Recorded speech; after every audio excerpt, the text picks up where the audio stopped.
إذا كنت متابع معنا بسلسلة كيف أختار اختصاصي الجامعي، بنقول هون وصلنا للقسم الثاني من السلسلة. بعد ما ذكرنا مراحل التعلم وتعديل الدوافع تجاه التعلم، هون رح نحكي عن خطوات عملية لاختيار أفضل للاختصاص الجامعي. تابعنا.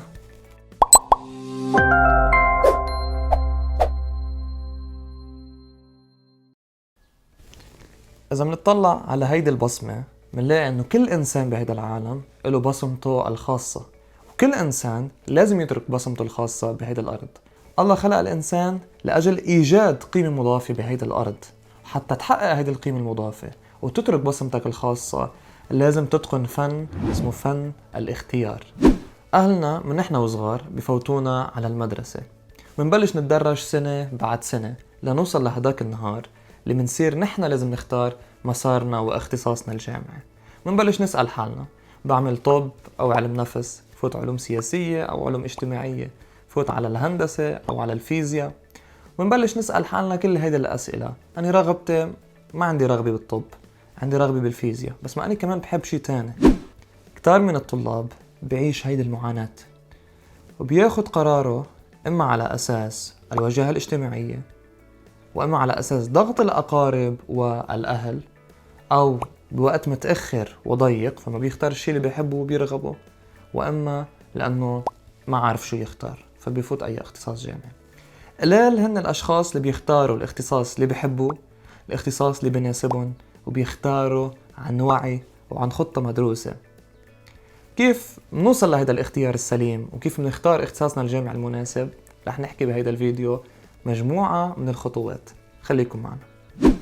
لما بدك تختار اختصاصك الجامعي لازم تحط ببالك سعادتك وتشيل من بالك نظرة الناس والمجتمع على هذا الاختصاص. صحيح لازم تستشير اللي حواليك أو لازم تستشير المتخصصين، ولكن بيبقى القرار هو قرارك. أنت رح تعيش جمالية هذا الاختصاص أو المعاناة أو الصعوبات الموجودة فيه. أوكي، أنا حطيت ببالي سعادتي وشلت من بالي نظرة المجتمع والناس للاختصاص. كيف بختار اختصاص الجامعي؟ هون بنقول لك عنا 3 نصائح لازم تلتفت لها، وعنا 3 خرافات لازم تشيلها من بالك وتلتفت لها. اعرف نفسك. بنقول لك أول شيء، إذا بعد ما حضرت لقاء من أنا اللي موجود على قناة اليوتيوب، نحن رح نحط لك اللينك بالديسكريبشن، روح احضره لأنه رح يساعدك كتير. اعرف نفسك، اعرف قدراتك، اعرف شغفك وميولك. كيف؟ ممكن تروح تستعين بالآخرين، تستعين بالأهل أو الأصدقاء وتسألهم شو الأمور بتلاقوني أنا بتميز فيها، شو الأمور اللي أنا مبين بحبها ومقبل عليها. كمان ممكن تقعد بينك وبين حالك وتبلش تفكر شو هي المواد اللي أنا كنت حبها بالمدرسة أو كان عندي شغف فيها. كمان شو هي الأمور اللي أنا مستعد أعملها حتى لو ما تقاضيت أجرة عليها. هون الأمور اللي أنت بتخليك تعرف شغفك. طبعا في كتير من الطرق والتقنيات اللي بتساعدك أنك أنت تعرف هذا الشغف، وممكن نذكرها بفيديوهات تانية. فإذا هيدي مهمتك، اعرف نفسك، شغفك، ميولك، عناصر القوة ونقاط القوة الموجودة عندك اللي أنت بتميزك عن الآخرين، وقدراتك وإمكاناتك. النصيحة الثانية، اعرف فرصك.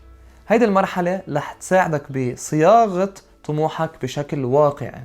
اعرف فرصك، اعرف شو هي الجامعات اللي انت بتقدر تفوت عليها، اعرف انك انت بتقدر تسافر او ما بتقدر تسافر مثلا، اعرف الفرص الموجودة عندك. النصيحة الثالثة، اطلع على التخصصات المختلفة. نصيحة لك انك تقرأ عن التخصصات المختلفة بطريقة متساوية بالاهتمام، يعني ما تهتم باختصاص دون اختصاص، اقرأ عن كل التخصصات. هون رح نقول لك في موقع اسمه موقع فرصة. إذا منفوت عليه لهذا الموقع منلاقي هن كاتبين عن التخصصات المختلفة وعن دور كل حدا من هيدي التخصصات، كل شخص شو بيشتغل، شو هي مجالات العمل الموجودة، سوق العمل والاحتياج لهذا الاختصاص. هيدا الموقع رح يخليك تطلع على الاختصاصات بشكل مختلف وبشكل أوضح. وكمان من الجيد أنك أنت تتواصل مع المتخصصين أو تتواصل مع الطلاب اللي هن مرقوا بتجربة أو مرقوا ودرسوا الاختصاص اللي أنت عم تفكر فيه.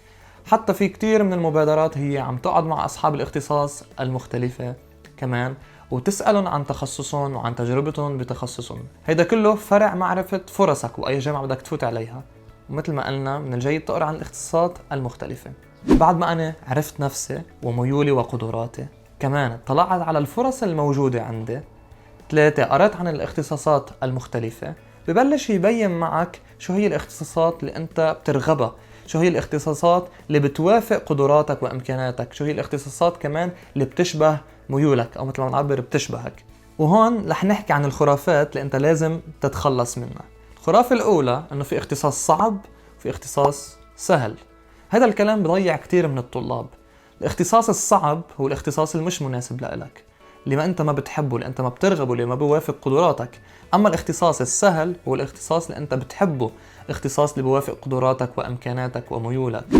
الخرافة الثانية انه في اختصاص قوي وفي اختصاص ضعيف. طبعا انت مش لازم تكون اخترت اختصاصك ارضاء للاخرين او بناء على البرستيج. الاختصاص القوي هو الاختصاص المناسب لك، الاختصاص اللي انت بتحبه، رح يخلق لك فرص عمل كثيرة بشرط انك تكون متميز باختصاصك. الخرافة الثالثة انه الاختصاص بحدد لي مسار حياتي.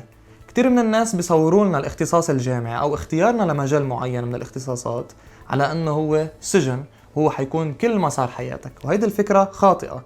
كثير من الاشخاص بيتخرجوا من الجامعة ولكن بيشتغلوا بمجال عمل مختلف. لازم ننظر للاختصاص الجامعي على انه تجربة مجال من مجالات الحياة، وكمان اكتشاف لقدراتنا وامكاناتنا وميولنا وشغفنا، وما لازم ننظر له على انه هو اللي بيحدد لنا مسار حياتنا. طبعا هون للشخص اللي هو عرف حاله وعرف شو ميوله وشو قدراته واحسن الاختيار.